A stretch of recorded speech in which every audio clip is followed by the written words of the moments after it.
दिल्ली में रहने वाली 10 साल की एक लड़की, उसकी मां ने एक बेटे को जन्म दिया। 2 दिन बाद उस बच्चे को निमोनिया हो गया। बच्चे को इलाज के लिए 6 किलोमीटर दूर राजेंद्र नगर की डिस्पेंसरी में ले जाना था। उस वक्त लड़की के पिता घर पर नहीं थे। माँ बिस्तर से उठने की हालत में नहीं थी। ऐसे में उस लड़की को कुछ समझ नहीं आया। वो अचानक उठी, अपने पिता का डिस्पेंसरी कार्ड उठाया, एक बोतल पानी भरा और बच्चे को उठाकर पैदल चल पड़ी। रास्ते में जब भी बच्चा रोता, लड़की उसके मुंह में पानी की कुछ बूंदें डाल देती। पसीने में तरबतर जैसे तैसे वो लड़की अपने भाई को लेकर डिस्पेंसरी पहुंच गई। डॉक्टरों ने तुरंत इलाज किया और उस बच्चे की जान बच गई। उस बच्चे की जान बचाने वाली लड़की कोई और नहीं बल्कि यूपी की पूर्व सीएम मायावती है। मायावती आज 68 साल की हो गई हैं। पैदा हुई तो पिता दुखी हो गए, बचपन कष्टों में बीता। नेता बनना चाहा तो पिता ने समर्थन नहीं किया, इसलिए घर छोड़ना पड़ा। फिर दिल्ली की गलियों से निकलकर मायावती ने मुख्यमंत्री तक का सफर तय किया। वो देश की पहली दलित महिला सीएम बनी। आज यूपी की राजनीति में सबसे बड़े चेहरे में से एक हैं। दोस्तों, आज की कहानी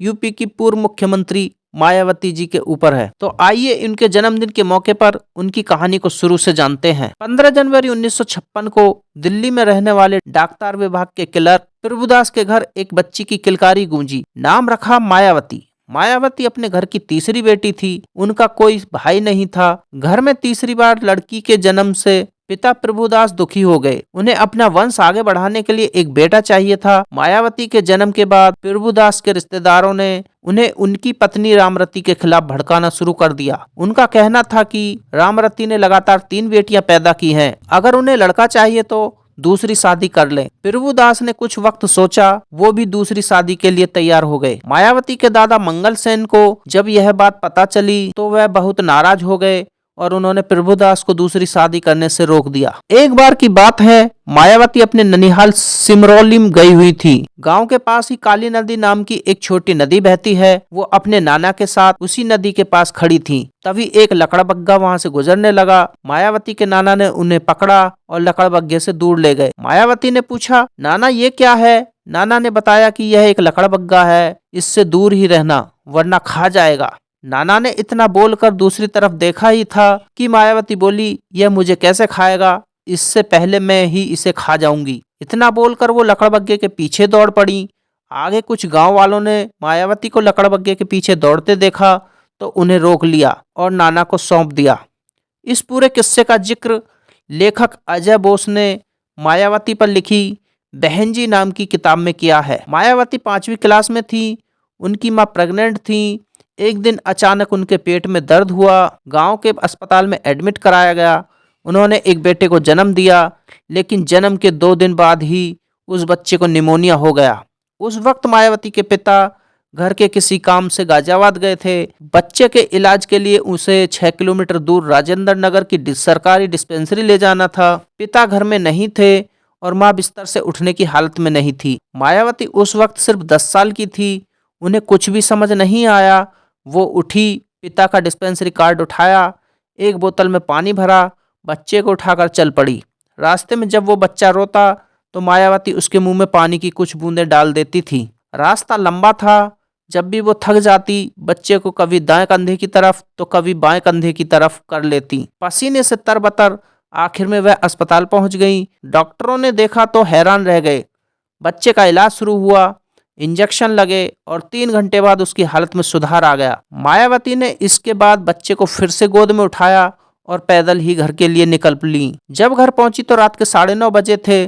किताब बहनजी में अजय बोस लिखते हैं कि मायावती के बाद प्रभुदास को लगातार 6 बेटे हुए। वह इस बात को फूले नहीं समाते थे कि वह 6 बेटों के पिता हैं। बेटों के आने से अपनी बेटियों के प्रति उनका व्यवहार भी बदल गया। सभी भाई बहनों में मायावती पढ़ने में सबसे अच्छी थी, लेकिन फिर भी उनके पिता ने लड़की होने की वजह से उनका और बहनों का एडमिशन सस्ते सरकारी स्कूल में करवाया, जबकि बेटों को प्राइवेट स्कूल में पढ़ाया गया। इस भेदभाव से आहत मायावती ने ठान ली कि वो बहुत मेहनत करेंगी और बड़े होकर IAS बनेंगी।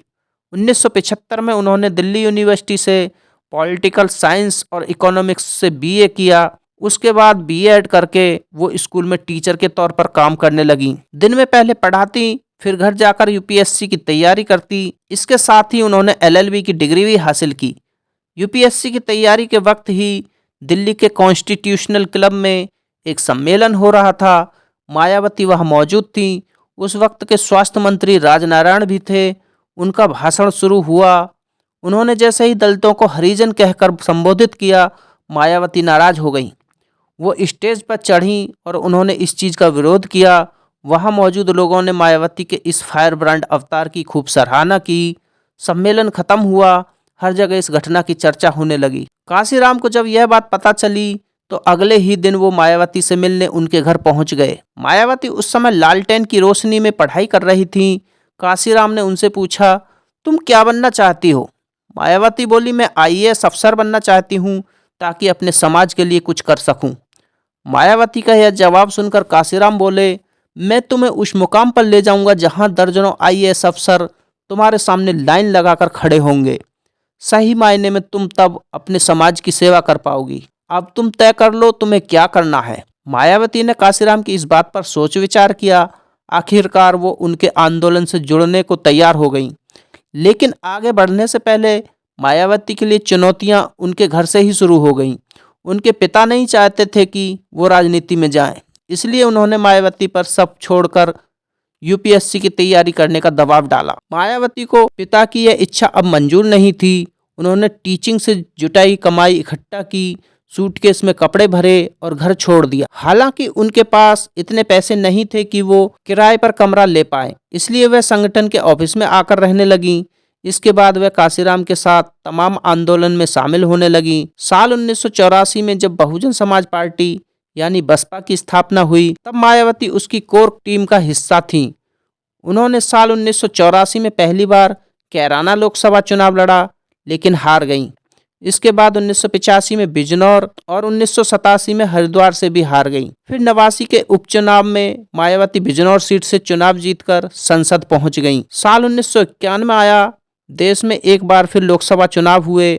बसपा 2 ही सीटों से जीत सकी। मायावती बिजनौर और हरिद्वार दोनों जगह से चुनाव हार गई। यह तो थी मायावती के बचपन से लेकर उनके राजनीति में पहुंचने तक की कहानी।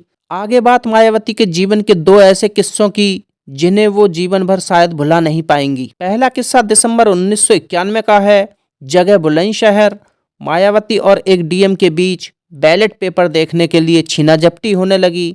बात हाथापाई तक पहुंच गई। इसी मामले में मायावती को गिरफ्तार कर बुलंदशहर से इलाहाबाद की नैनी सेंट्रल जेल लाया गया। इसके बाद हाईकोर्ट में पेशी के लिए उन्हें लखनऊ ले गए। लखनऊ से लौटते वक्त ट्रेन प्रयागराज स्टेशन के पास खड़ी हुई। मायावती को वहीं ट्रेन से नीचे उतारा गया। जैसे ही वो रेलवे लाइन पार कर रही थी, एक पुलिस इंस्पेक्टर ने उनका एनकाउंटर करने के लिए अपनी रिवॉल्वर निकाली। वो फायर करता उससे पहले ही ट्रेन में मौजूद आर्मी के जवानों ने उसे देखा और रोक दिया। आर्मी के जवानों की वजह से मायावती की जान बच गई। मायावती के एनकाउंटर की कोशिश का यह किस्सा उनके करीबी सरवर हुसैन ने मीडिया से शेयर किया था। कुछ वक्त बीता, मायावती जेल से रिहा हुई।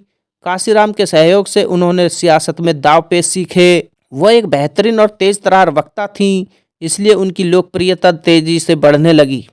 साल 1993 में उन्होंने समाजवादी पार्टी के साथ मिलकर यूपी में चुनाव लड़ा और सरकार बना ली। इसके बाद 3 अप्रैल 1994 को वो राज्यसभा पहुंच गईं। उच्च सदन में बीएसपी की वो पहली सांसद थी। दूसरा किस्सा, 1 जून 1995 को मुलायम सिंह को खबर लग गई कि बसपा समर्थन वापस लेने जा रही है। मायावती ने उस वक्त के राज्यपाल मोतीलाल वोरा से मिलकर बीजेपी के सहारे सरकार बनाने का प्रस्ताव रखा।